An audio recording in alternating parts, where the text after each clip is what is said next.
Hey gamers, welcome back to Alei Iacta Est. In today's episode, we are back in Command Modern Operations for another strike tutorial. So we're going to be able to find the strike tutorial under Start New Game, Tutorials, Air Warfare Tutorials, Strike Tutorial, and we're doing number 2, Driving in the Daisies. And we will go ahead and load the selected. All right, so basically this is our initial briefing for the selected slide. Basically, it's informing us that we are flying a German plane, the Tornado IDS. In the last episode, we dealt with all of them were on the F-16 model, and in this exercise, it'll all be on the Tornado model. All right, so we'll go ahead and enter the scenario, and we'll begin. All right, so as soon as you load into a scenario, the first thing that you want to do is kind of look around at your surroundings and get your bearings. So there's some very obvious things that you're going to see and will pop out to you right off the bat. First is going to be this blue base airfield, and you can see it has two runways for us to launch our planes. And also we can see that there's this SAM site over here. We'll zoom out a little bit to get our surroundings. This will be taking place in Niger. Yeah, a lot of interesting things going on in Niger right now. Most recently in July of this year, there's a military coup in a lot of these Francophone African countries have been kind of popping off with these military coups, but the latest president, Bazoum, I think. I might be confusing that, but he was displaced. He was the first civilian to civilian leadership change over in Niger that Niger's ever had, and he was unfortunately overthrown by the military general. I'm blanking on his name, and I think that was after some discrepancies between them. There was going to be some sort of budget cuts, and the general just kind of stepped his way in. In Niger, I know that there's more French troops than American. As far as I know, there's about 1,500 French troops in Niger and about 1,000 American, which have continued with their ongoing operations. There hasn't been any, small arms conflict on trying to push this coup back, at least as far as we know. Other than that, there's been a lot of conflict in Niger with Boko Haram, a lot around Lake Chad, which has been drying up recently, and overall, though, very beautiful country. Again, very similar to Mali that we covered in the last episode. Kind of this northern chunk of Niger is basically all Saharan, and then down here in the south is kind of where we have our more populated areas of the country. I think there's actually a tree. I believe it's in Niger. That there isn't another tree for like 100 miles, and a drunk driver. I feel like it was up here somewhere. Drunk driver crashed into the tree and destroyed it, which is pretty insane. Yeah. Other than that, there's a lot of uranium in Niger, and obviously has been exploited by France for many, many, many years. Yeah. So, as I was saying, there's a lot of terrorism that occurs in the Sahel region, which is directly below the Saharan region. It's like 45% of all global terrorism deaths occur in this region right here. So definitely a deadly place to live in. It's recommended by, if you go on like the CIA world travel fact book thing that they have, it's usually not recommended travel to Niger. Yeah, so we'll go ahead and look a little bit more closely at the units that we're dealing with here. Also, fun fact, if you are a American officer or a non-commissioned officer in any branch of the American military, if you defect to, I'm forgetting what country it was, one of the countries in the Sahel, you automatically are brought in under the rank of colonel. So that might help out a few of you guys. All right, let's look at the base. Let's see. Let's see kind of what we're dealing with here. We can go in the blue base and we can see that we're going to have 6 different bombers here. Awesome. And we'll go over and look at this SAM group. All right, so this is a surface air missile. And we can tell up here a few different things about it. First off, by just clicking on it. But first thing that you can see is the NATO reporting name for the weapon, the SA-5, which has been in service for quite some time. Common Cold War era surface-to-air missile, been around since the 50s. Type C is a designation for the SA-5, which makes it definitely more scary in that the payloads are absolutely huge, like the size of telephone poles. So if you get hit by it, it's gonna definitely hurt. All right, so as we're looking at this, we can tell on this map that the SAM group has these rings around it. And if you're ever confused about what these rings might mean, you can always come into map settings and you can look at all these colors here. Luckily, these colors, I can figure out what they mean. I am colorblind. So the air sensors is in white. So that's kind of where the SAM group's air sensors are. And then this one, I'm assuming, is going to be air weapons. So if you didn't want to see air sensors, you could turn that off and you'll see the SAM group's air sensors go away. But we'll keep that on for now. All right, so let's look at the SA-5C. All right, so as we're looking at this, we know that we're going to be launching our planes out of this base, which is just out of here, and we can see that there's some groupings of reference points in here that we're probably going to be patrolling. What we want to look at first is any weaknesses that our enemy is going to have. So specifically, we can see that it has a really nice acquisition range. It's going to be stretching out really far. And we're just kind of looking at the specifications here. Do we see anything important? Okay, so the first thing that we're seeing here that's really interesting is the kind of this range that the SAM group is going to be able to operate within. So we have 650 all the way up to 131,000 feet in altitude, which goes way beyond any specifically airplane that's been launched. I think the highest is like 123K by a MiG-25, but we're not counting the X-15 that was towed behind a B-52, but that got a lot higher. Obviously, things that have been towed have gotten a lot higher.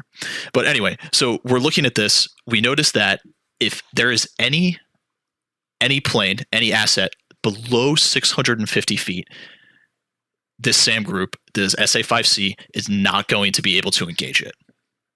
So luckily enough for us, the Tornadoes that we have in here are really, really good at flying at low altitudes.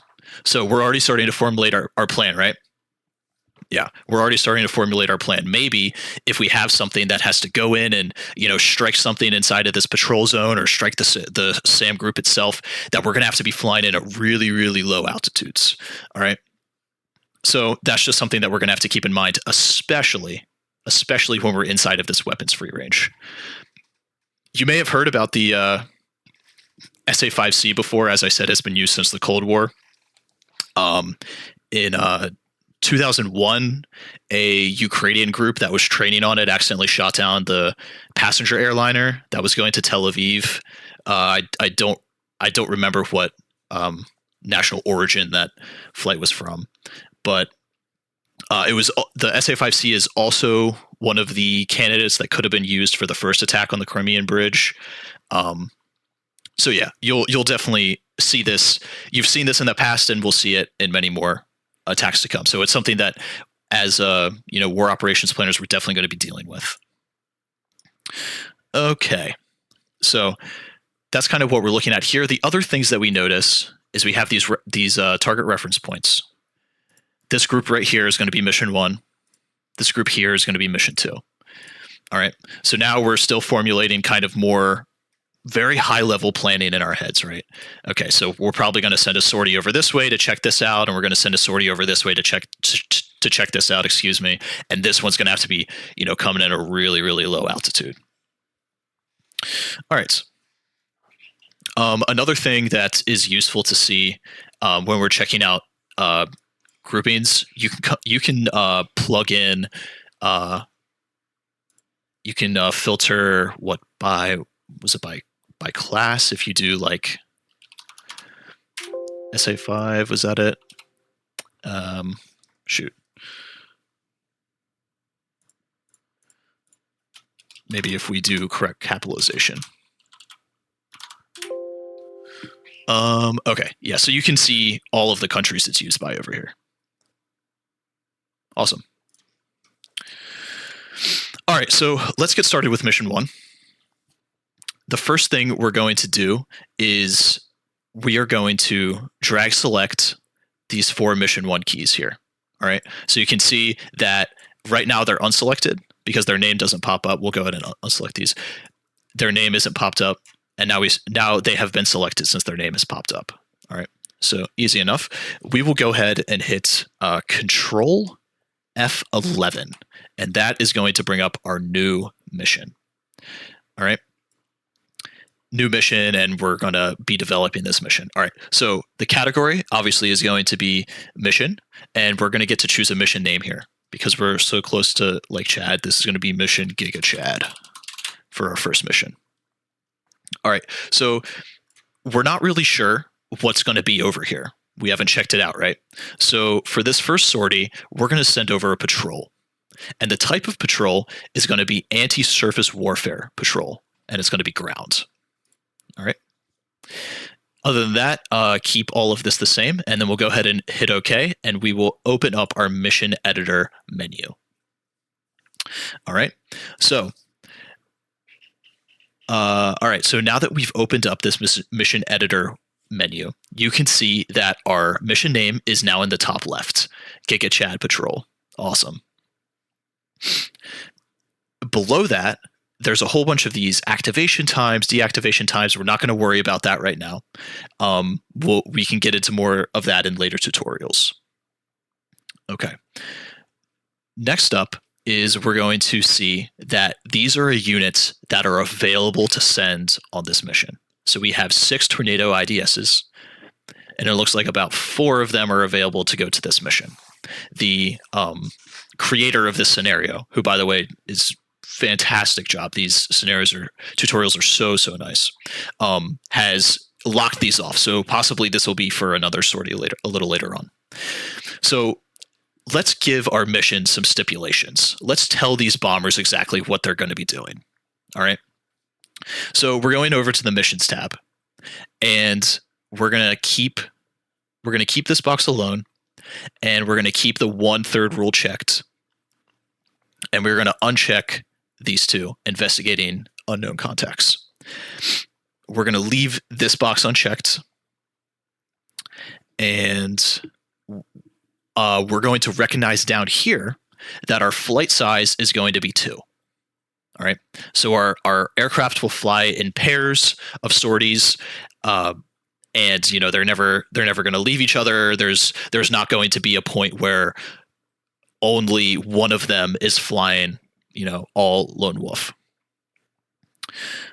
All right, we're going to come up here next to the patrol area, and we can see that we have highlighted the 4 different mission 1 rally points or reference points up here. This is going to be the area that we're sending this patrol in. You can see it's already populated. The Giga Chad patrol zone is going to be right here. All right. So now that we've recognized that there's 4 of these mission points, we are going to click Validate Area.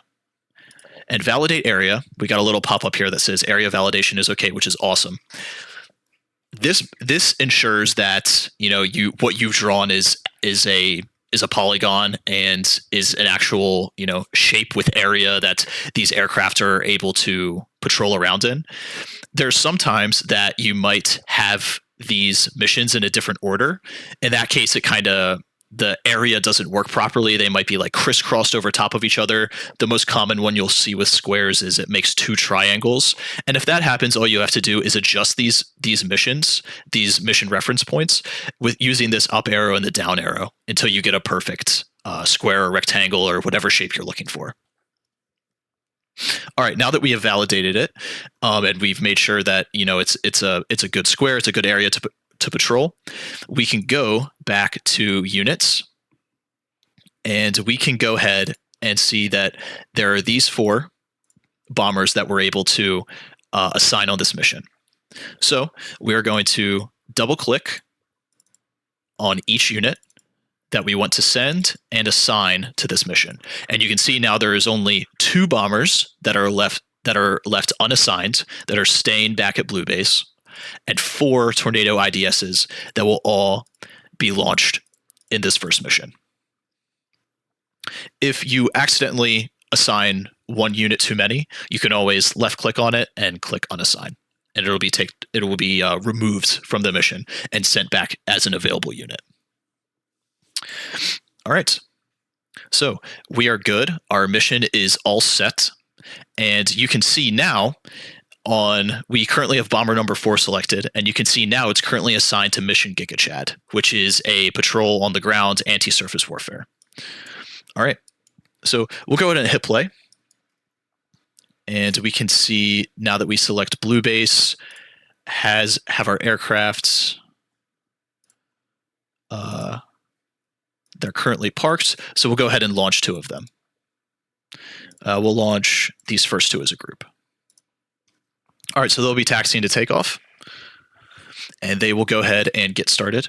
And we can speed this up a little bit. All right, so we got a little pop-up here. This is kind of everything that I've been going over so far. So we're good to continue. And before long, we will have launch on the first mission. All right, awesome. There goes the first mission. As you can see there, if we click on Flight 21, you can see kind of in a rough outline that there's actually 2 tornadoes there. And if you're ever concerned about what you have selected, always look in the top left corner where you can see that you actually do have 2 Tornado IDSs in this sortie. You also see over here in Flight 21, you have 2 Tornado IDSs, and you kind of look at the area that they're going in. All right, so they're going to be patrolling around that area. They're going to come in at a high altitude, I believe. Yeah, they're up really high. All right, so this ring right here, you might be curious what that is. And remember, if there's any sort of ring that you are curious about what it does, you can always come in here. So you can see that this is a surface sensor is going to be on right now. All right, so for the Mission 1 update, you saw that we took off. They have their radars on, and they're going to proceed into this area, and they're going to start looking around for some targets. If they find any, they're going to start to engage. But remember, people on the ground obviously want to be as camouflaged as possible. And, you're currently going 480 knots at 36K feet above sea level. And you can see that over here, speed and altitude. So obviously it's going to be very tough to pick stuff up with the radar. And then from here, what we've assigned them to do is kind of go through a high-low-high patrol zone. So they're going to be dipping down, dipping up, kind of looking at things at different altitudes to see if they can find anything.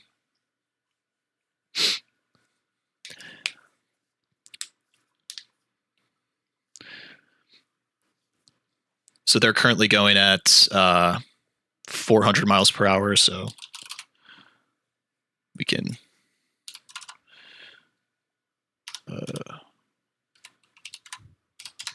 so about 643 kilometers per hour, and they're currently searching right now.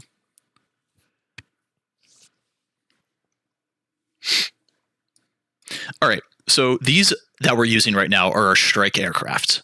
Strike aircraft are going to be immensely valuable for a mission planner. These have, incredible capabilities, and you can see that at this point, patrolling in the square that it just kind of randomly selects a line and it's going to be patrolling throughout that area. So these strike aircraft are extremely valuable, as I was saying. So let's go ahead and look at what aircraft we have left in here. We have the 2 that are currently parked, and they're ready to go if we need another sortie to send up that way on Mission Giga Chad. And we currently have 2 bombers that are still parked. We can tell that one of them that is still parked, one of them is going to be this GAF Reese pod, which we'll talk about in a second. And the other one is going to be, has a low designation for patrol. And remember, as we just talked about, the other ones have a high, low, high. So they're going to be going up and down and up to try and patrol the area. And this one is just, as we said, we're going into hostile territory where this SAM group is going to be able to, launch their payloads. So we want to stay as low as possible. So let's take a look. Let's take a look at this other bomber that we have in here. So this is generally the Tornado IDS, but this one specifically is going to be a recon pod. All right. And the way that we can tell is you see like it has this Reese pod, and it's going to be working at extremely low altitudes. It's going to be using these IR signals, and it's basically going to be our scout as we send it into this area. So what's the benefit of that? These aircraft are usually quicker to get ready. Their turnaround is going to be probably 3 hours versus 6 hours. 6 hours would be typical time for a strike aircraft. In Command Modern Operations, they additionally have the quick turnaround setting, which we'll go over at some point, which basically is send it immediately back to base. It's going to land, refuel, change pilots, do any sort of quick repairs, and it'll take off again within 30 minutes. All right, so let's see if there's anything found up here. Remember, it's very difficult to see camouflaged units on the ground, so I wasn't really expecting them to find anything.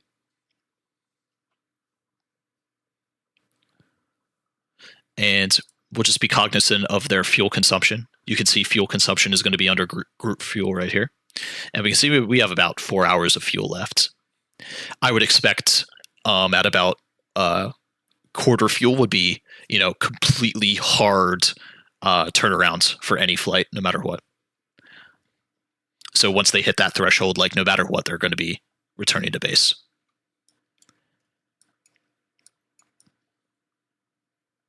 All right, so we're not finding a whole bunch there. So this kind of goes over, you might find a target, you might not. Ground units are very hard to find, and we were just looking at that. They're flying around at 350 knots, as you can see over here, 400 miles per hour, and we were pretty close on our calculation there, 650 kilometers per hour. So it's going to be difficult. All right. So we're going to continue the simulation, and we'll go ahead and look at Blue Base. And you see about another 10 minutes before the other 2 aircraft are ready. I'd feel comfortable sending these 2 on a sortie out. So we'll highlight both of them, launch as a group, and they'll start taxiing out there. Maybe with some more eyes in the sky, we might be able to pick up the enemy unit we're looking for.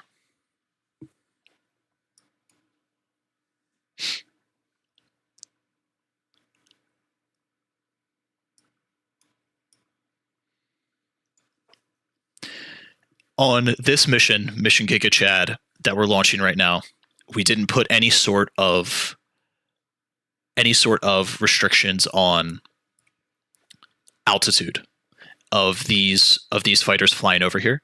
When we plan this second mission that'll be launched over into this patrol area, we definitely will have to, because again, we're coming in within range of the SAM, so we want to stay as low as possible. This basically goes over the advantage of reconnaissance pods and the quick turnaround factor that we talked about as well.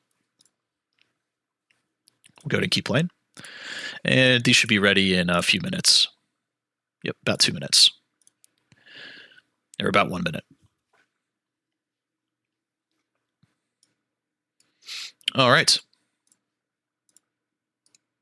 So we'll go ahead and look at aircraft operations if they are ready to go.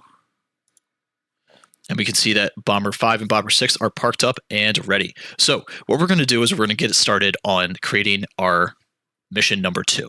So first thing we're going to do is we're going to make sure to deselect all of the reference points from mission 1.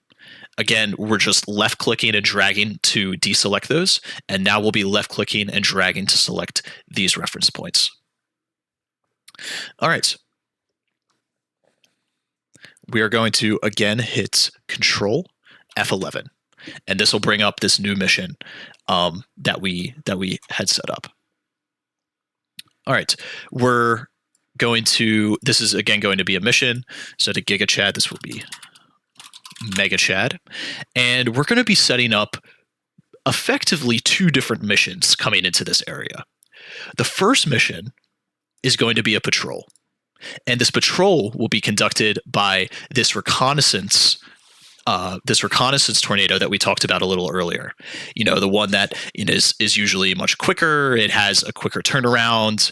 It has that quick turnaround setting, and this one will indeed also be a anti-surface warfare patrol for the ground.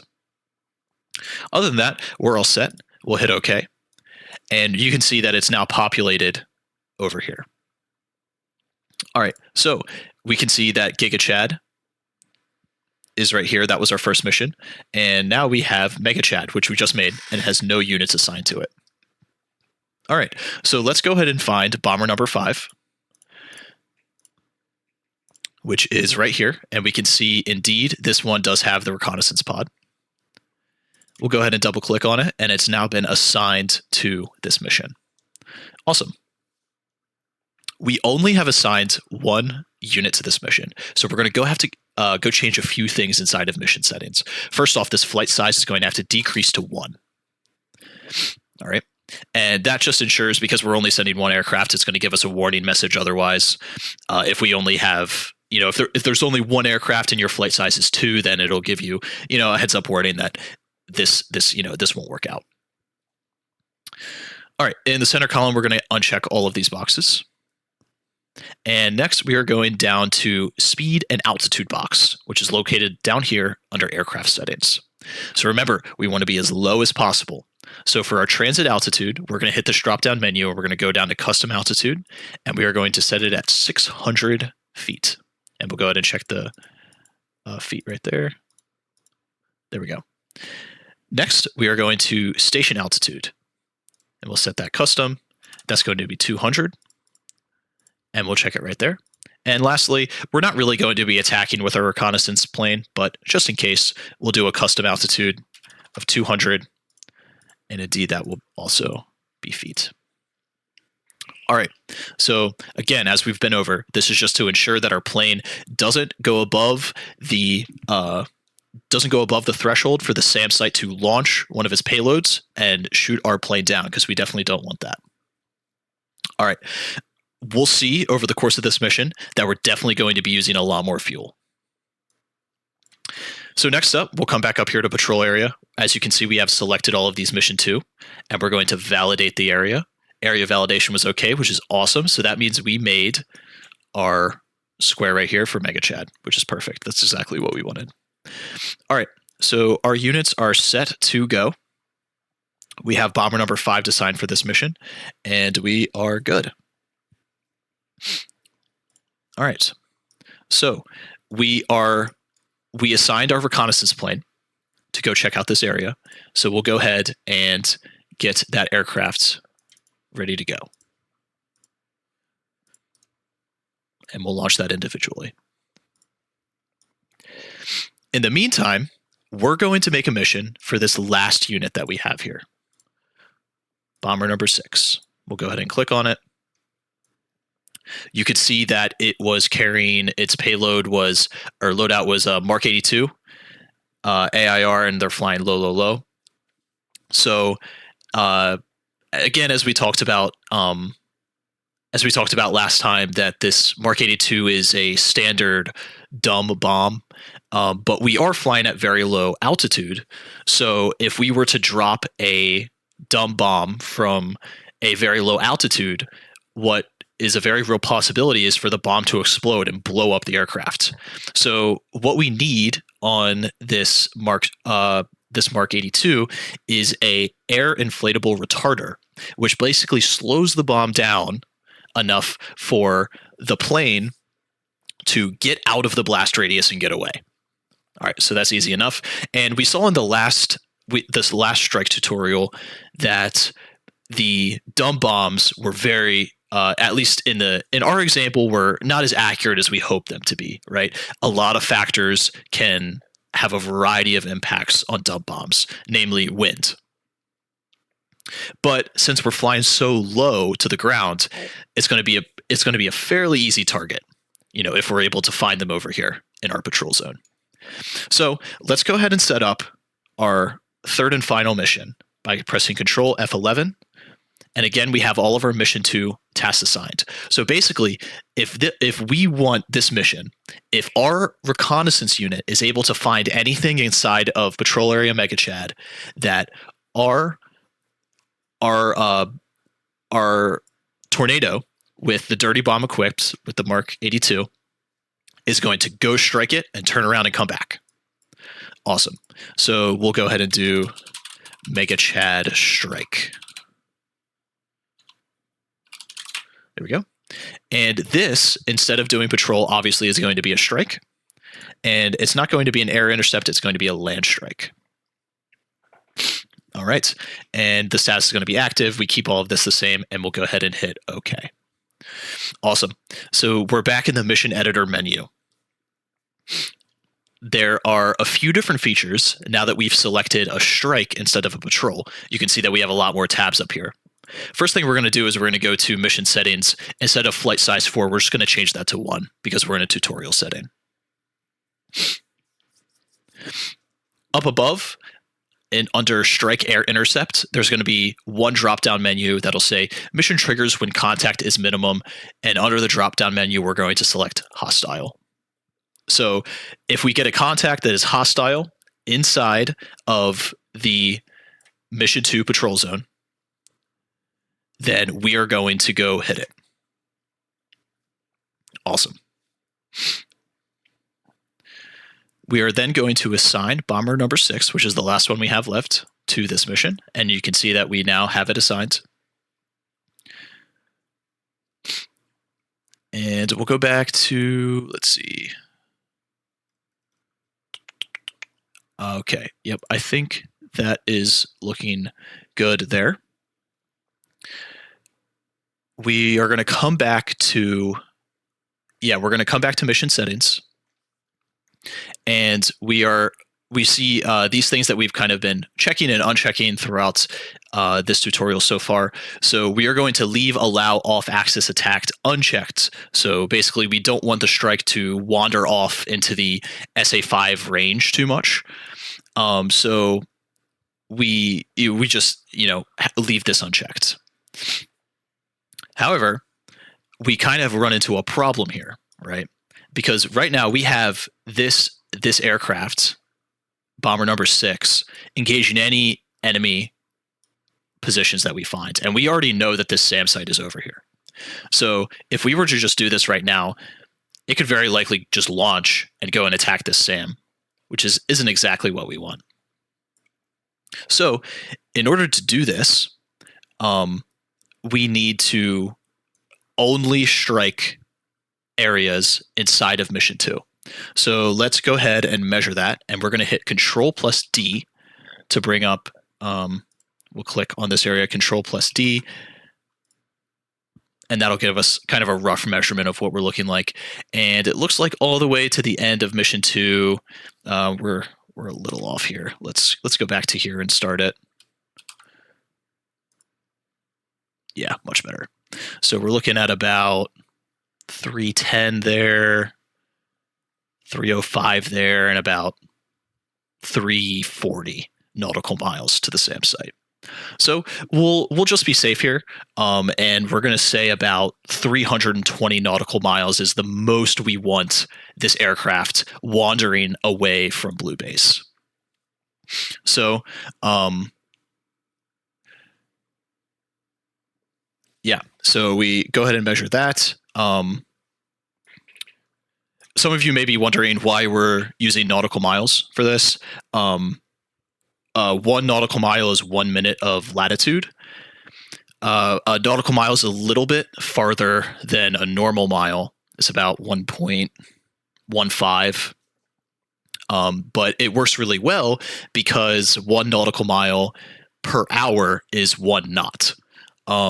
So, historically, a knot was used on ships with this rope that they had a knot tied every, certain amount of distance, and they would drop this wooden plank off the back with this rope tied to it with all the knots on it, and that's basically how ships measured their speed.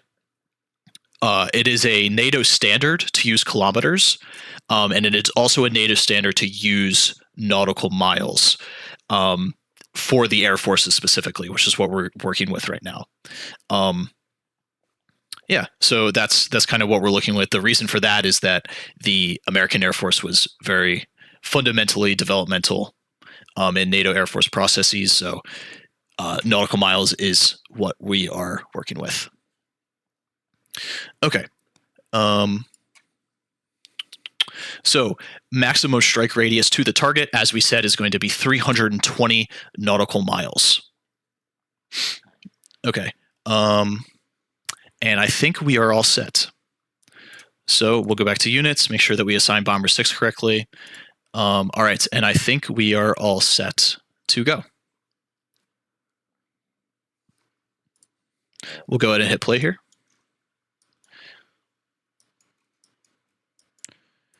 And we'll go ahead and ready Bomber number 6 as well. Actually, we can leave them parked because they'll launch automatically. All right, so we'll see Bomber number 5, the reconnaissance vessel, get launched right now. Awesome, there it goes, and it is off. And we're going to be monitoring its altitude as it goes by. So you might be worried when you first look at it that we're about 1,800 feet, which we're like, oh shoot, the SAM site can shoot all the way up to 650 feet. But you got to remember, this is ASL, so this is above sea level, and we're currently only about 200 feet above ground level, which, if you really think about, is absolutely terrifying to be flying, this fast, that close to the ground, literally at the height of extremely tall trees and low skyscrapers and things like that. I couldn't imagine it. It'd be so scary. So these guys haven't found anything over in Giga Chad, which is sad. Hopefully we're able to find some sort of enemy unit inside of Mega Chad. All right, so we're good there. Awesome. So we just got to wait for the pilot in Bomber number 5 to make his paycheck for today.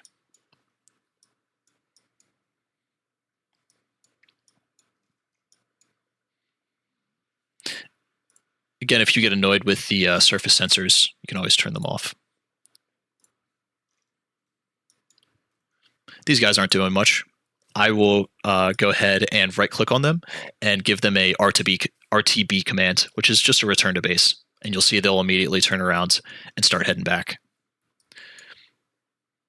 How are we looking on fuel? They're both fine. All right, so we are almost inside of the territory for Mega Chad. And we'll see if our reconnaissance vessel can spot anything. If they do, we will see out of the blue base, immediately Bomber number 6 is going to start ready itself and launch itself off. All right, so I'm hoping we can we can find him here.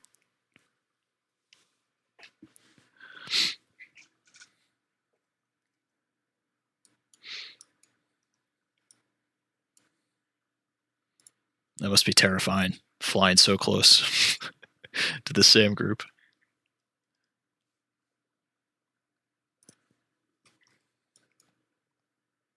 All right, so no dice yet. We'll see what heading it chooses to take next. All right, so we're going down this way.